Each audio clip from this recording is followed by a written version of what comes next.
Can you guys hear me?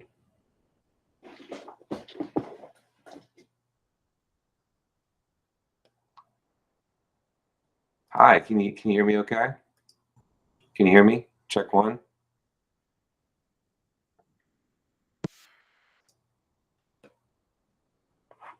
Okay, I think you can hear me, hopefully.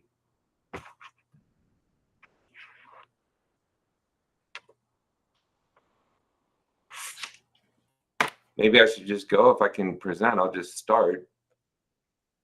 I just need to be able to share. Hold on.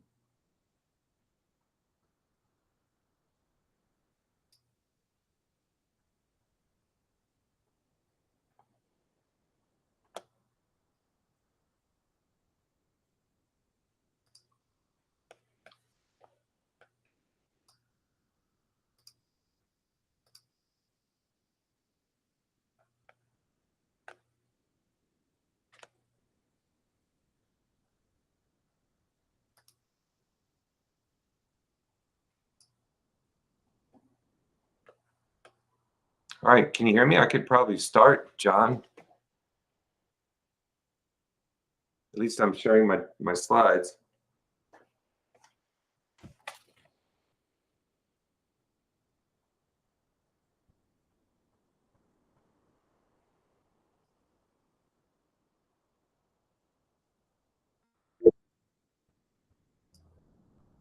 Hey, you raised a hand. Call you real quick.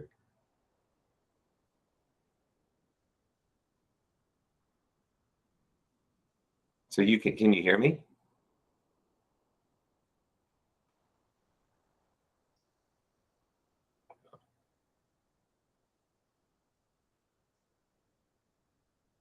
Okay, that sounds great.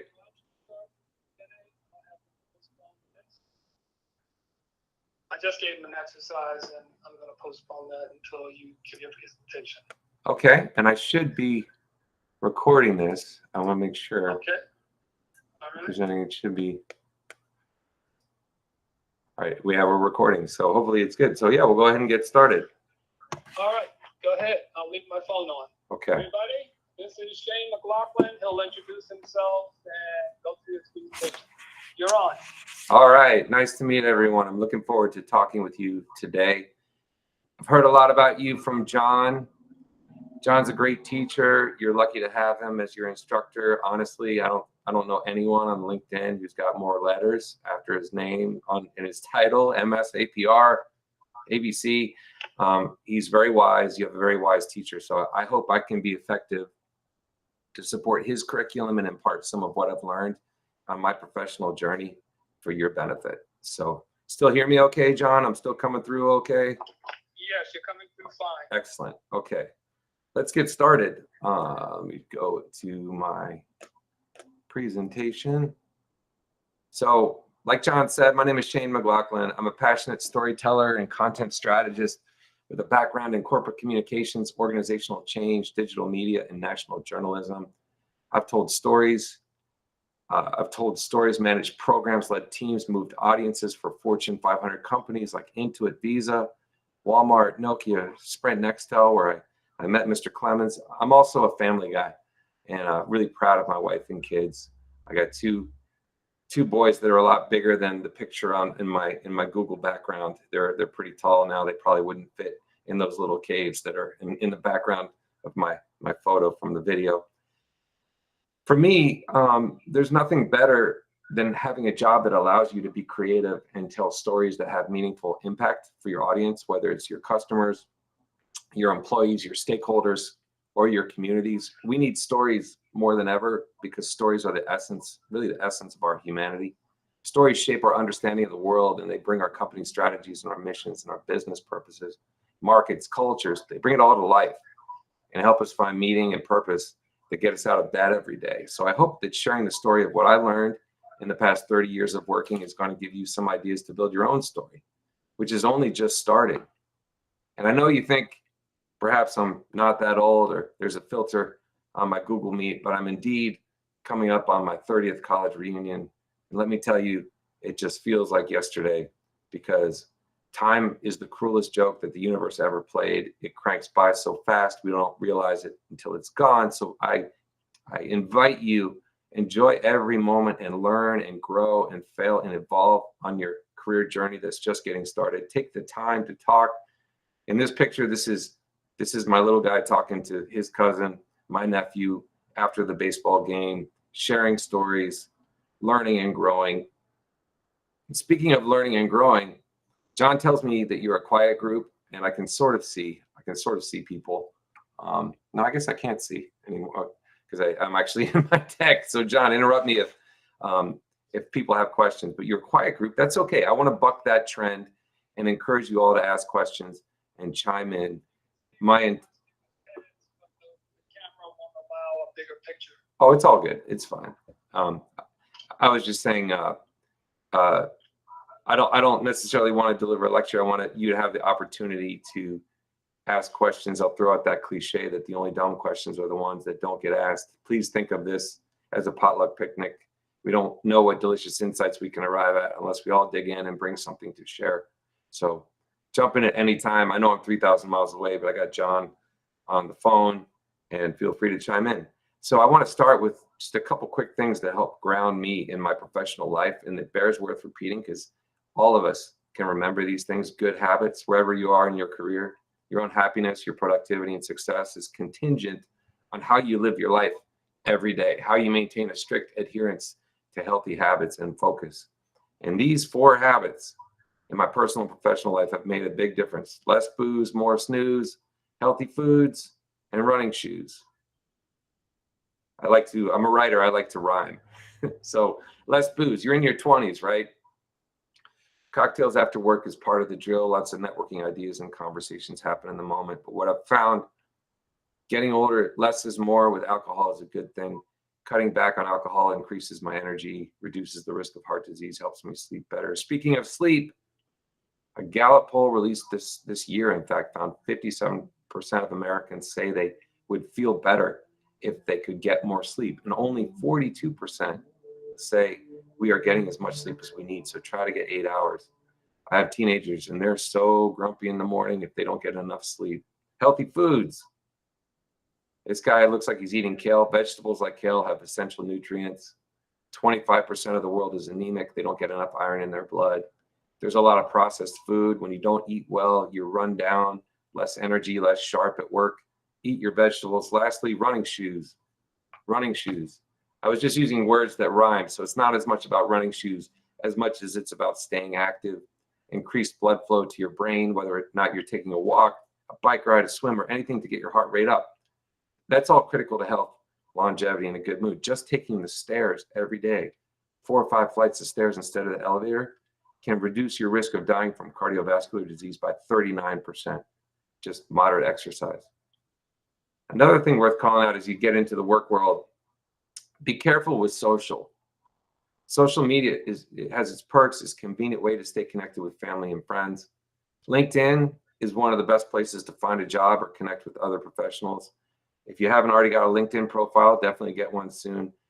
But social media can also be detrimental because it can rewire our brains to crave the dopamine hits that we get from someone liking our stuff online or following us or sharing it with others.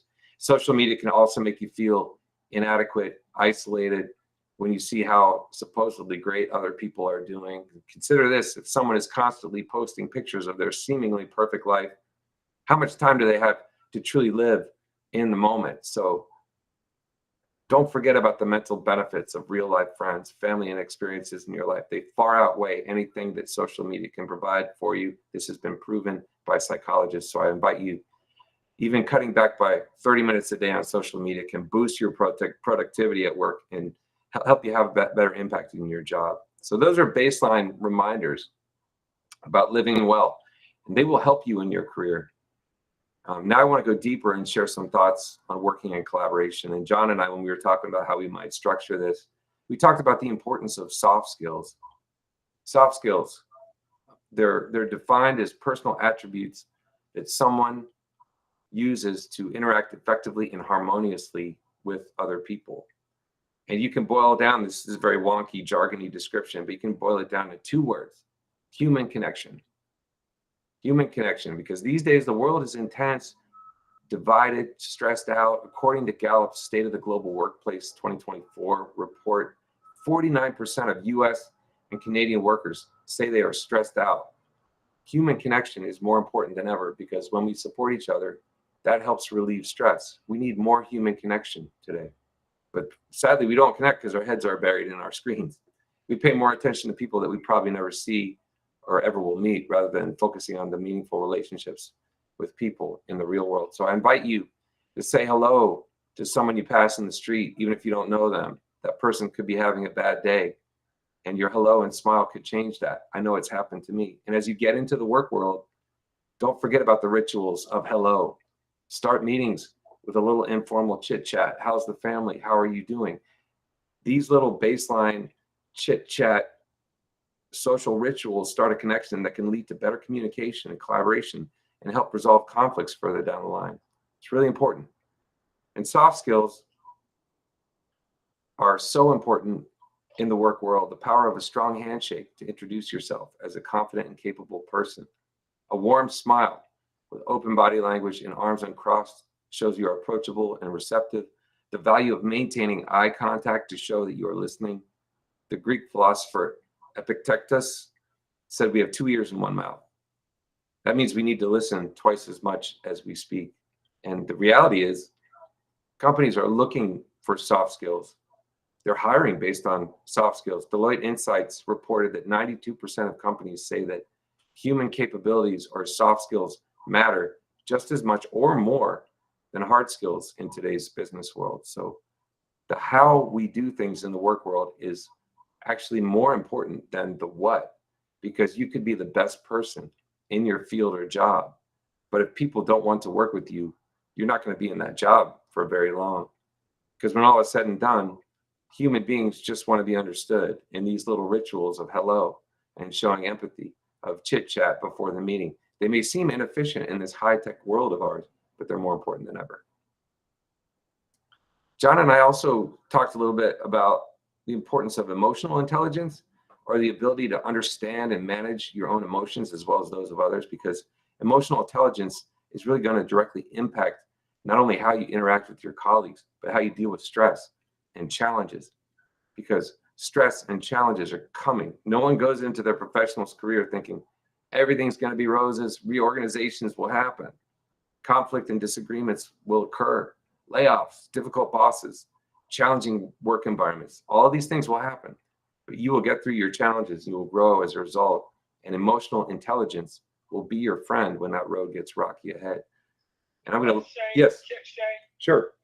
can you talk a little bit more about emotional intelligence? Do you guys know what he's talking about? Oh, well, never mind. Keep moving. Okay. They got it. All right. That's good to hear. I'm glad I'm getting through. And I'm going to dive a little bit deeper on what it is, because emotional intelligence is, to start with, the soft skills I talked about: fostering relationships, effectively communicating, managing conflict. But it's also understanding yourself, your own emotions, how they impact your behavior and your decisions, kind of seeing yourself through the mirror, through the video camera, self-regulation, having grace under pressure. You know, we're all going to get upset. It's inevitable. We're all going to be challenged at work. That's going to absolutely happen. But staying composed under stress, that's a key trait you need in your professional life. Now, I'm just going to tell a quick story. John knows I'm a musician, and almost every company I've been at, I've started a band, and playing music is a lot of fun. Saturday night, I played a gig for a private party in a very nice location. This was a very high-end party with a stage, lots of catering, an LED dance floor outside. This place has probably been on the cover of Town and Country magazine. We got in there quick. The band got set up. We were on a tight schedule. Suddenly, we had no power. Our amplifiers would not work. And the guy responsible for running power to our band, he couldn't figure out what was wrong. And he was in the hot seat. There was an event planner who was kind of looking at him with a face that sort of combined stress and disdain, because we were supposed to be playing. But this person who was fixing the problem figured it out in a calm and cool manner. He stayed communicative, but also showed urgency. He fixed the problem, got our power back on. And I thanked him afterwards. And I told him it was really great that he showed that grace under pressure. And he said, thank you. But he made it abundantly clear to me that the reason there was no power really had nothing to do with him in the first place. And in the moment of the power crisis, he could have just pointed fingers or assigned blame. He could have said, this problem has nothing to do with me. It's not my job.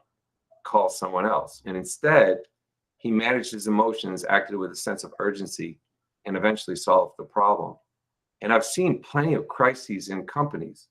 And when things are going wrong, I've seen people deflect action and say, it's not me. It's not my job. I have nothing to do with this. Instead of responding with action, they pass the blame to others.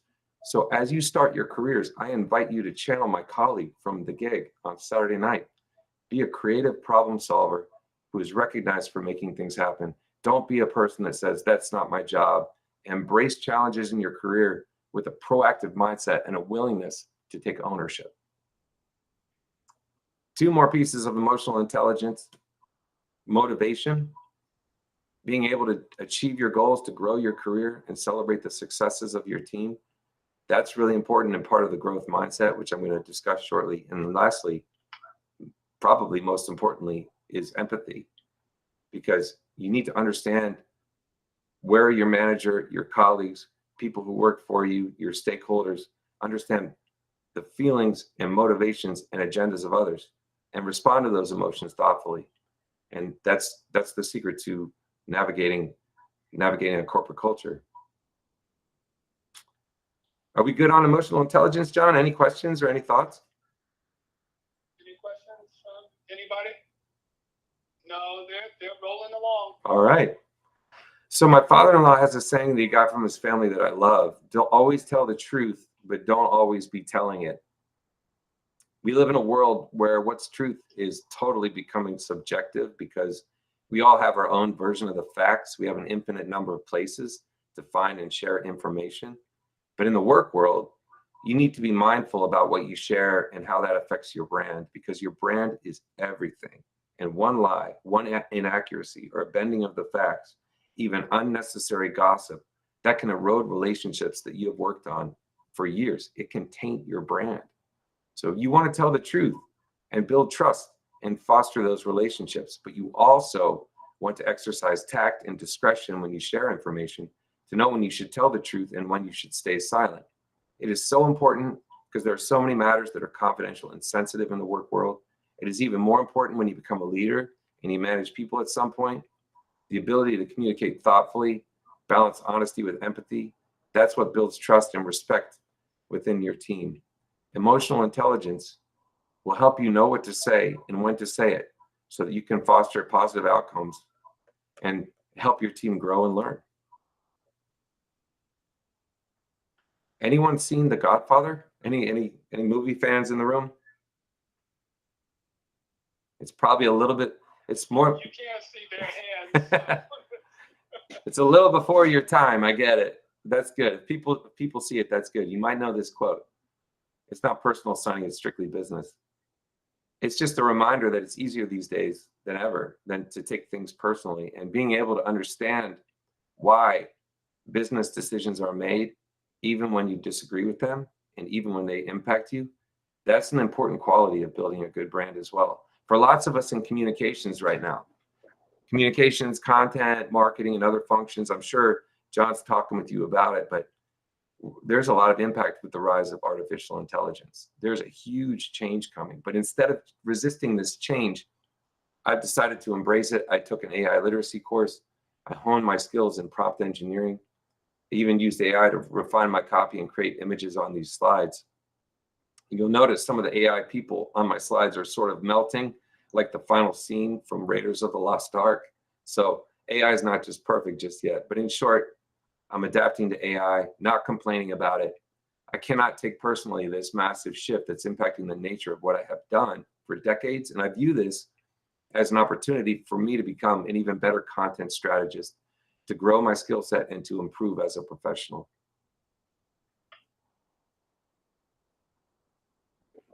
So talking about growth, let's dive into the next part of the presentation, the growth mindset, the power of pivoting. Welcome to the growth mindset. I want to introduce your class, John, to Carol. Carol Dweck, PhD, originator of the growth mindset concept, author of Mindset, the New Psychology of Success, also a fellow middle child from Brooklyn.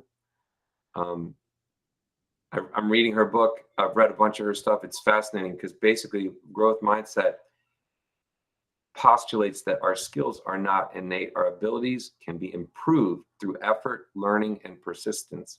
Mistakes, setbacks, and failures, when viewed as learning opportunities and not roadblocks, can have long-term benefits that help us improve these skills and abilities. And this concept is literally woven into the fabric of our brains. It's neurological. Our brains can grow. Carol worked with school kids on this. She gave them tests and challenged them to think and stretch themselves intellectually, math problems that might have been above their grade, difficult puzzles to solve, etc.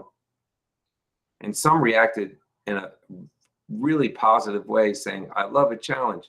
I was hoping I could learn something. They understood this was an opportunity to grow. But other students felt like this was tragic, catastrophic. Instead of luxuriating in the power of future learning, they were gripped in the tyranny of now. To quote Carol, that's known as the fixed mindset. The fixed mindset kids look for a simple fix. Maybe they cheated or took solace in the fact that some other kids did worse. They would run from difficulty. And psychologists scanned the brains of these kids, and kids in the growth mindset lit up with brain activity, while kids with the fixed mindset, there was no discernible change in their brain activity. The fixed mindset says our talents are innate, that we can't be changed. If we're not good at something, we will never be good at it. But the growth mindset says my brain can expand. I can improve, evolve, and become something much greater and more capable than I ever realized. And there are companies with both growth mindset and fixed mindset cultures. Fixed mindset companies are places where teams work in silos, where they compete with each other, where they collaborate, where they don't necessarily collaborate as well, and people keep information close to the vest, or they're reluctant to help others for fear that they won't get credit or someone else will take advantage of them. Fixed mindset individuals dread failure because it's a negative statement on their basic abilities, while growth mindset individuals and companies are cultures where they encourage failure. People don't fear adversity or trying something new, and they're not necessarily punished for failing because they realize if they can learn and grow and eventually succeed based on what they learned from something that didn't go well, that's the best way to move the company forward and drive performance. I'm going to give you a couple of stories about my own fixed mindset, my own growth mindset experience. Early in my career, this is my fixed mindset example. Early in my career, I worked in executive communications, so I did a lot of PowerPoint presentations. And when I started a new role at a new company, I was working on a project that would require PowerPoint, like they all do. And I literally told one of my managers, I don't do PowerPoint anymore. And what a ridiculous and presumptuous thing to say. I work in a large company. It is absurd to tell someone higher up the chain that I will not do something so fundamental. I had a fixed mindset about who I was, about what I would do. And not only did I look stubborn and uncooperative by saying those words, I looked unprofessional and maybe a little bit difficult. But it goes without saying, I came to my senses and I created that necessary PowerPoint. It happened. Now I'm going to throw out my growth mindset example. When I started working at another company later in my career, I inherited a program that was sort of an internal TED Talk series featuring leaders and experts from across the company talking about new technologies, Internet of Things, corporate social responsibility. And my goal was to keep these sessions conversational and engage people with thoughtful questions and dialogue. So it was going to require some public speaking. And I'm not a great public speaker because I get nervous. And when I get nervous, I start to sweat. And I go full on Albert Brooks from Broadcast News. That's another movie that maybe some of you have seen. John and I are showing our age because I'm throwing out movies that are decades old, but they're still great. But the first session I hosted of this internal TED Talk-like series had a very senior leader talking about fraud detection, probably 100 people in the room, hundreds more watching online. And my intro of him was really rushed. I sounded nervous, and of course I sweated. As I got going, I got more confident. I got through it. It wasn't great. part of me wanted to just walk away and say, public speaking is not my thing, because my anxiety was so high. And I talked to my manager about it, and she was encouraging. She said, hey, let's try another one. Let's see where these go. She was basically inviting me to employ a growth mindset, and I did. And my presentations and my speaking got better. I got less nervous. At one point, I hosted an employee who was on the cover of Time, and another session with Women in Philanthropy that we hosted from the 50th floor of the New York offices. I ended up hosting more than 20 sessions in a couple years, and I was proud of the work and the impact that it had to connect me to the people and to connect people to the business. And if I'd listened to that voice that was telling me I was not a good speaker and I'd walked away from it, none of that would have happened. So I'm grateful that I got out of my comfort zone, and that's what the growth mindset is all about. So I want to kind of take us home with what you can do to employ the growth mindset. You're starting out in your careers. These are behaviors you can employ that will help you adapt and grow, and ideally grow your career. First, be curious, ask open questions, employ the Socratic method. Encourage others around you to share thoughts. You're going to learn that way. 2, embrace imperfection, understanding that your career and your company and your project, your work situation, it's never going to be perfect. Your career is going to likely be like a jungle gym, like Sheryl Sandberg says. It's not a ladder. You're climbing in different places, trying new things. But you can always improve if you're willing to put in the work. And embracing imperfection and understanding that you're on a journey, that's a really good state of mind to be in. Growth mindset thinking is also about celebrating others' success. Celebrating others' success and learning from their example. It's not always easy, but there's a certain confidence when we show in ourselves, when we're happy for someone else's success or promotion. That positive thinking will make your own success or promotion happen that much faster. Feedback is a gift. Ask for it from everyone, your manager, your colleagues, your friends. You're not going to like what you hear all the time, but that's a gift, because you're going to see themes cropping up. And if you take those themes to heart and make changes, you will continue to grow as a professional. And I said this before, but fail fast and share what you learn. View failure as a step towards your success. In the 1920s, a journalist asked Thomas Edison how it felt to fail 1,000 times when he was trying to invent the first light bulb. And he said, I didn't fail 1,000 times. The light bulb was an invention with 1,000 steps. And lastly, just stay positive, stay grateful. Be grateful for everything in your life, no matter how small. Gratitude is the foundation for resilience and growth. It reinforces a positive mindset, and that leads to positive outcomes. Any music fans? I'm sure y'all know David Bowie. I saw him 20 years ago. Great show. A big reason for his massive success in such a fickle and unforgiving industry as music is because he just constantly reinvented himself. Ziggy, Aladdin, Halloween Jack, in your careers ahead of you, you have to do the same thing, because the world of business has never moved faster. Because AI, cryptocurrency, automation, quantum computing, and 100 other massive changes are really revolutionizing the world of business. And if you don't figure out how to contribute to outcomes in your company, you're not going to be there long. I had a manager years ago who told me, when changes happen, you have 2 choices. You can either roll up in a ball and hope you aren't impacted, or you can open yourself up to support a new direction while you learn and grow your own skill sets. And this may mean taking a role that might not be as interesting to you, or might be a challenge, even a step back, but it might be a new skill set you can acquire. And it might be completely outside of your comfort zone. But I encourage you, keep an open mind, because you never know when a job is going to be like until you give it your best shot. I had very limited experience as a technical writer when my last employer took a chance on me. And a year and a half into my time there, I was promoted to run a team of 8 writers. And I was so grateful that I had that opportunity. So be open to opportunities, even when they make you a little nervous. Lastly, it's not what you know, it's who you know. Never more true. Aside from my wife, my kids, and my family, one thing I'm enormously grateful for is my network. This past summer, I've reconnected with old colleagues and mentors, including the first companies I worked at in my 20s when I was around your age. I'm good at networking because I enjoy networking. Not everybody enjoys networking because it takes energy, it takes effort.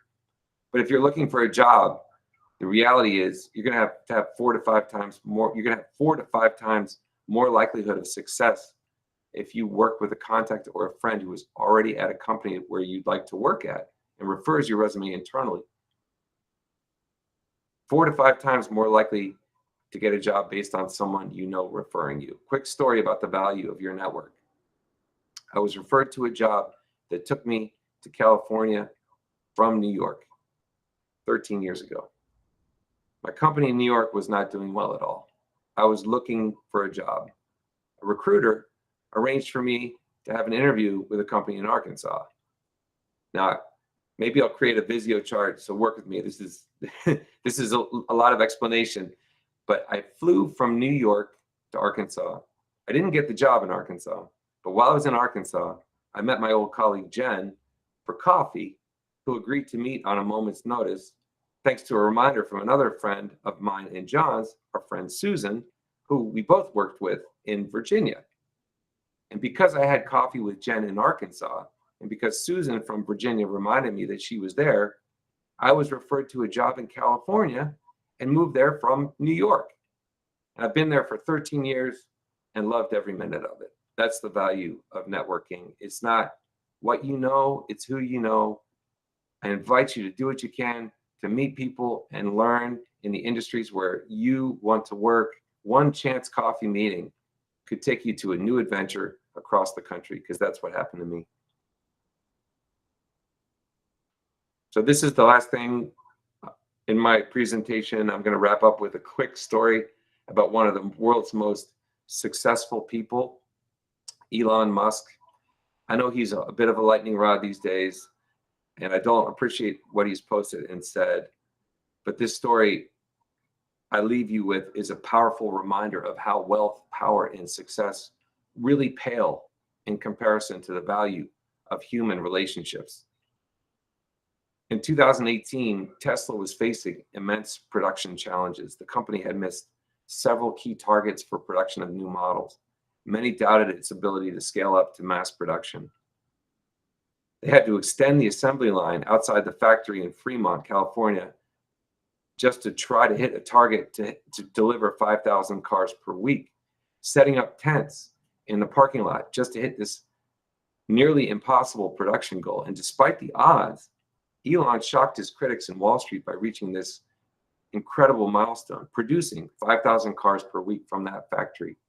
And his contract said he needed to hit this milestone or receive nothing at all. If he didn't get to 5,000 cars a week, he would get $0. And instead, he delivered the target, earned a windfall of billions, making him the world's richest person, unprecedented wealth for him and his 12 kids and descendants for probably hundreds of years. And meanwhile, his other company, SpaceX, also was achieving new heights, successfully launching the Falcon Heavy rocket despite years of setbacks and critics saying the company would never fly, literally. This achievement made SpaceX the first private company to partner with NASA, a feat even the legacy aerospace giant Boeing could not accomplish. So despite the overwhelming success of both Tesla and SpaceX and the unprecedented wealth Elon Musk accumulated, 2018 was not a time of joy for him. He was consumed by stress, depression, and work, all exacerbated by his breakup with actress Amber Heard. And even as he became the richest person in the world and led 2 companies and more companies, the 2 companies who led to improbable and historical successes, it was overshadowed by personal heartbreak. And the story about Elon really illustrates a fundamental truth. No amount of wealth or success can replace the fulfillment that comes from meaningful relationships and balance in our lives. So as you set out to start your careers, I hope you pursue a path that excites you, where your talents are valued and you can make meaningful contributions. And I hope you have many highs and some lows, because you need to have those lows to really enjoy the highs. But above all, remember to nurture those relationships. Don't forget those soft skills. Build that network. Practice gratitude and appreciation for everything you have, and enjoy those moments where great things happen at work, because success is more than a paycheck or a title. It's about finding joy and fulfillment in what you do and with the people that you get to do it with. So I wish you all the best in your careers ahead. Connect with me on LinkedIn if you'd like. And thank you, John, for having me. Okay, let's give a round of applause, please.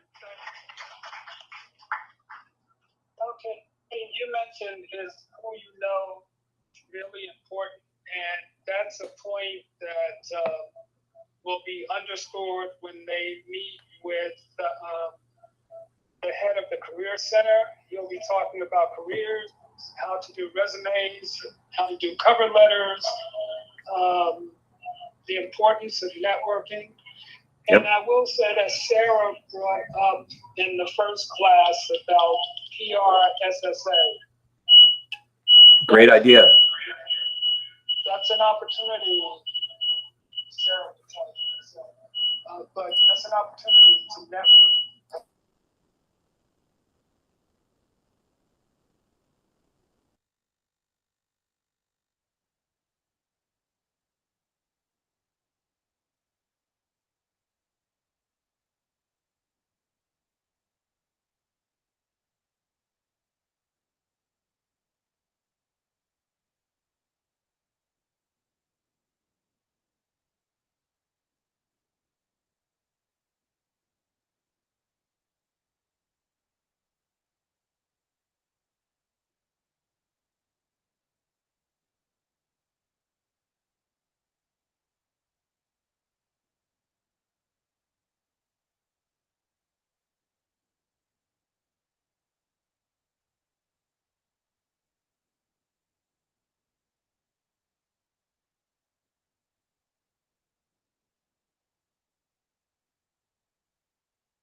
They can't hear you now. Can you hear me now? Oh, is that better?